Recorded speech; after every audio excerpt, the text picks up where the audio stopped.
The year is 1997, and Wiz Media is working on their first Digimon virtual pet. They'd workshopped a few ideas, but had yet to settle on anything. Eventually, Kenji Watanabe was just told to draw whatever the hell he wanted. And thus, a legend was born. The initial wave of V-Pets included the version 1 and version 2, and carried a combined roster of 28 Digimon. And in the years to come, many new Digimon would follow. But exactly how many? Digimon are produced sporadically, they're not numbered or broken into clearly defined generational groups. And what about all the redesigns and the mode changes and the fusions and X-forms and reskins? Not even the official Digimon reference book is all caught up. But fret not, through grit, determination, and standing on the shoulders of everyone else's hard work by skimming the fan wikis, I alone have found the answer. And I managed to do it without going mad.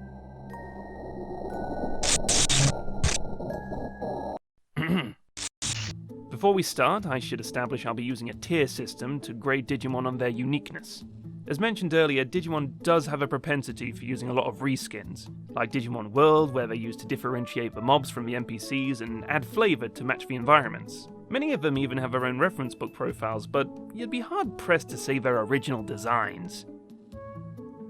These are not different Digimon. So Tier 1 Digimon will count as a whole point, Tier 3 will count for 1/10, and there's also Tier 2 at half a point for anything that falls in between. Anyway, that's enough explanation, let's get this show on the road! This is Deep Dive, and today we'll be answering, how many Digimon are there? More than you'd think! And a couple of tra-la-las. So, from 1997 to the mid-2000s, we have 209 Digimon added to the roster, along with 42 recolors, which, as stated, were mostly featured in Digimon World. That just leaves a few miscellaneous to run down. In Digimon World, we have the secret shop merchant, never actually named as a species, but he sure is a handsome bastard. There's Clockmon, who I'm giving an extra tier 1.2 because sometimes he's just a little clock guy, and sometimes he has an entire extra person growing out of his brain. The original Golmon and the criminally underused Tinmon. And there's the original design for Cherrymon, back when he looked like a fairy tale villain that eats sleeping children. These all get a tier 2. On the anime side of things, there's the more monstrous movie designs for Agumon and Greymon, Lord Bakemon and Devimon Cross-Up Ogamon. All tier 2s, except for Agumon, I'll explain why later. Oh, Hakadamon. Does that count? Is he a Digimon even? One sec. A grave in which a Digimon who has passed away was laid to rest. It acts as the final farewell to our beloved monster before its final departure. There is a beauty to be found in the simplicity of its cross shape. Yeah, sure, whatever. And finally, we cap off the adventure with our wargame, which introduced both the Diaboromon line and by far the most iconic and popular Digimon in the franchise, Omnimon! Look here, hon. Choose this one to protect your bun. Protect his butt! So, on to Section 2. Right off the bat, there's another 41 standard additions to Tier 1. This era also introduces Armor Evolution, where a rookie could use an armor egg to evolve into all sorts of different forms. Though they never swap up the combinations in the anime, so most of them don't appear until later seasons. There's also the audio drama, where the original cast armor evolves. We never see them because audio dramas don't have very much animation, but assumably they're all very unique and wonderful. Small spotlight to Volcamon, who was based on and voiced by the planning developer of Digimon, Volcano Ota. There's the Jogress forms, the Holy Beasts, the Recolors. These three get extra points for their human disguises. In Digimon World 2, there's the mutant chimera Neo Crimson, who's not technically a Digimon, but I have a trick for that. Marvellous. And finally, there's Revenge of Diaboromon, in which the titular villain attains a monstrous new form, Tier 1, and Imperial Dramon Paladin mode, who gets a Tier 2. He just changes colour and gets a sword, moving on. Push out. Layer 03. Okay, Section 3. There's the standard forms, the 12 Devas, Justimon's alternate arms and Beelzemon Blast mode, the Recolors. This season also introduces the card slash mechanic, which tamers could use to modify their Digimon with weapons and abilities. Some of these do alter their physical form, but they were very temporary power-ups, so I wouldn't really count them as extra Digimon. However, another important plot point to this season is the main character, a Digimon fan, drawing up his own Digimon and having it actually come to life through the power of imagination. And wouldn't you know, there's a real-world precedent for this. Bandai have held multiple design contests for fan-submitted Digimon, and many of the winning entries are still used prominently today. Not these guys, though. They're obscure as fuck. As usual, we have the Tier 1s. You may notice something different about this batch. That's right, there's a handsome bastard right there in the corner. There's the Spirit Digimon, which was like Armor Evolution but for people, or the Treamon variants for Village Elders who get a Tier 2, and the Pandamon line from the cancelled Legendary Skies manga, which is apparently knocking about somewhere. Speaking of manga, it was around this time that V-Tamer was wrapping up, so might as well throw those in. You got the Vidramon and the Arcadiamon lines. These three here were boss Digimon that had to be cut out, but they still made it into a background shot of a big battle scene. And of course, Edamonkey, who gets a Tier 2 for his cool jacket. Digimon World 3 introduced some originals, including the Bearmon line, the Storm Gods, and the Cardmon. There are also a bunch of recolors in this game, this time used to signify a more powerful variant. P.S. Thank you whoever marked these on Wikimon, you made my life so much easier. And by God did I need it. Why, now why did you think it was fine to X me from the start? This was the era of Digimon Chronicle and the X-Antibody Digimon. The general premise was to get new artists to redraw existing Digimon with emphasis on adding their own stylistic flair to the design. And add it they did! They really drew the shit out of these things! And this was before they started posting high-res art to their Twitter profile. For years we were just squinting in awe of their complexity. In addition to the X-Digimon, there were a few non-X's around this time, also a few Death X Digimon and Alphamon's Oryuken mode, a couple of recolors, and then there's Kuwagamon X, who, despite being an X form, hardly changed at all. The in-universe lore states that the X-Antibody awakens a Digimon's untapped latent abilities, so the fact that Kuwagamon hasn't changed means he's already reached his full potential. Which I guess means his gym membership is really paying off. Kuwagamon, truly an inspiration to us all. Doppelganger! Digimon Savers, or Data Squad as it was known westwards, had a gimmick called Burst Mode, which were mostly recolors, but they'd usually include a new energy weapon and some small cosmetic changes. There's the artificially produced Gizamon line, the Berserk Hagurumon, the Biohybrids, which was like Spirit Evolution but with science instead of the soul fragments of ancient warriors.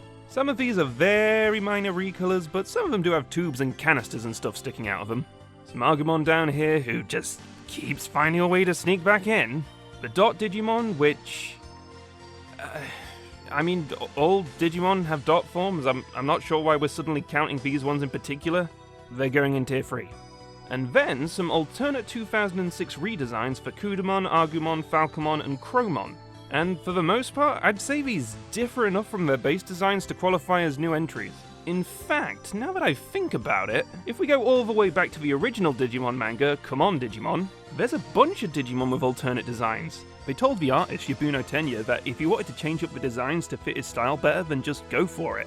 From the story games, there's the Luna, Corona, and Hyokomon lines along with Grimmon, a few originals from the Digimon Next manga, including the Gag Digimon in the upper corners, the Recolors, and Algomon from the Savers movie, who got such an ass whooping we wouldn't see him for a while. We're gonna combine! They're gonna combine! They're gonna combine! They're gonna combine! Alright, this is a tricky one. The main gimmick of Digimon Fusion is pretty self-evident, Digi-Fusion or Digi-Cross in Japanese, but unlike Jogress or the other Fusion, that typically involve two monsters, Digi-Cross tends to involve several and can manifest in multiple ways. Sometimes they bolt together like Voltron, sometimes one of them turns into weapons or armor for the other, sometimes it basically is just like a Fusion or a Jogress, and sometimes it's just like a generic buff where they change color or go kaiju mode. So how on earth do we go about categorizing these? Such a task would break a lesser man, but not me. Not me. The rule of thumb I've gone by is that if it changes the overall body structure of the Digimon, that's a Tier 1, whereas if it's just a bit of extra kibble, like a weapon or an accessory on top of the base form, then that's just a Tier 2. And as usual, if it just changes colour or gets bigger, then that's a Tier 3.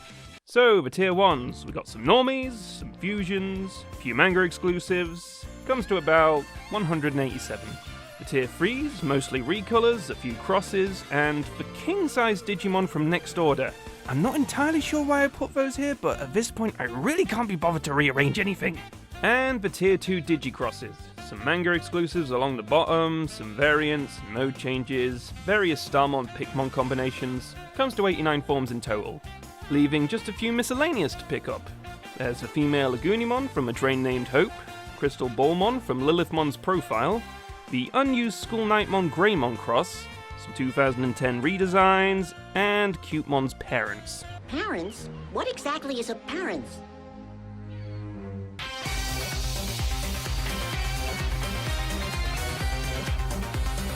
This brings us up to modern day, and boy oh did things get busy. We got anime Digimon, we got game Digimon, we got VPET Digimon, even Algomon's back, ready for round 2. He was not ready for round 2.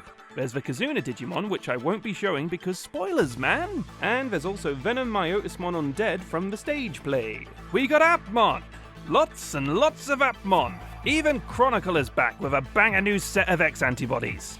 This is also why, all the way back, Big Agumon only got a tier 3. That's fair. And finally, the recolors, the mutants from Lynx, and the Edamon 5. Section of boys. That brings us to a grand total of... Except it doesn't. There's still so much more. All we have to do is dive deeper.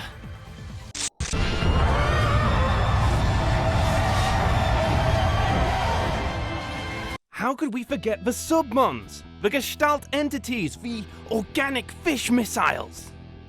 Fish Isles. These little guys are pulling their weight just as much as the main mons. Could the Digidestined have made it through their quest without the constant and critical support of the marching fishes? No! They wouldn't have made it past episode 1. And then there's the digital life forms. Yggdrasil, homeostasis, they're in f***ing everything. The D-Reaper, fully integrated into the card game. And the others. The NX Digimon, they were a toy tie-in, but you could argue the same of all of them.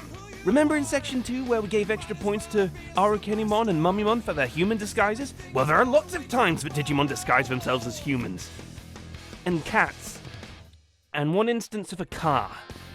Also, I missed some from earlier. There's Pedalamon, this highly intimidating alligator Digimon. A Lady Devimon variant, see right here, just right next to Taiki. A little Plan Digimon, and a rather bewildered-looking Wendigomon. Imaginary Digimon. These are Digimon that are purely theoretical, but as we learned in section 3, that's all you need! Twittermons, anything that was just posted to Twitter. And how can we forget American Digimon? I'm talking oranges, I'm talking snowmen, I'm talking unspecified two-headed snake. This spider, this other spider, Boombox Tumon. And of course, who can forget? My name is Angela. Hey, hello. Welcome to my very own show. Whew. I'll introduce my Bringing us to a grand total of No, it's not. that many. Except it doesn't. There's still so much more! My name is Angela. In 1998, Bandai released a virtual pet series called Magical Witches, set in a universe called Witchenly, which is part of the Digimon Multiverse. Multiple Digimon, including those as recent as 2020, cite Witchenly as their origin, so all the magical witches, Digimon. But it doesn't stop there. Nanimon, this gross, disgusting, soda enthusiast, is in fact a Tamagotchi called Oyaji. He migrated here from the Tamagotchi universe because they exist in the same multiverse. So all the Tamagotchi, Digimon. This isn't baseless conjecture. This multiverse theory is built in to the very bedrock of Digimon's lore. So what other dimensions are there? Well, in one episode, they just straight up meet Cthulhu. The Ancient Ones, they're Digimon. That's why they drove everyone crazy, because they were discovered before computers were invented. If you went back to the olden times and tried to describe TikTok to someone, they'd lose their grip on sanity too. How far does it go? Even our own dimension. In Tentumon, the unauthorized biography, two Pagumon dream of becoming the President of the United States and the Pink Power Ranger. So Abraham Lincoln, John F. Kennedy, the Super Sentai, they're Digimon too! Monster Rancher, they're monsters made from the data of CDs. Digimon! You store them on computers! Pokemon are... What exactly is a parents? I am not a pig TK. No, I don't want that. I want you to put on your hat. Okay. I'll be the first to admit that things may have gotten a little away from me there. I just got so focused on picking up the sheer quantity of Digimon. But the more I think about it, does it really matter exactly how many there are? I mean, sure, having a wide variety of monsters is cool, but it's not about the numbers. It's about the stories you tell with them. When Izzy finally reconciles with his adopted parents, did the number of Digimon matter then? Did it matter when Takao and Guilmon biomerge for the first time, thus solidifying the sheer power of their bond? When Marcus Damon leapt through the air and punched Kokatorimon right in his goddamn face, did the number of Digimon matter then? No. What mattered was that he was punching Kokatorimon in the face. Any story you connected with or any game you enjoyed, that's what's really important. Still, it was fun to comb through the franchise's long history and learn all the different tidbits I hadn't known before. So, for what it's worth, that's how many Digimon there are. Fully complete and up to date. Wait, what? What's Pendulum Z? Oh, you have got to be kidding!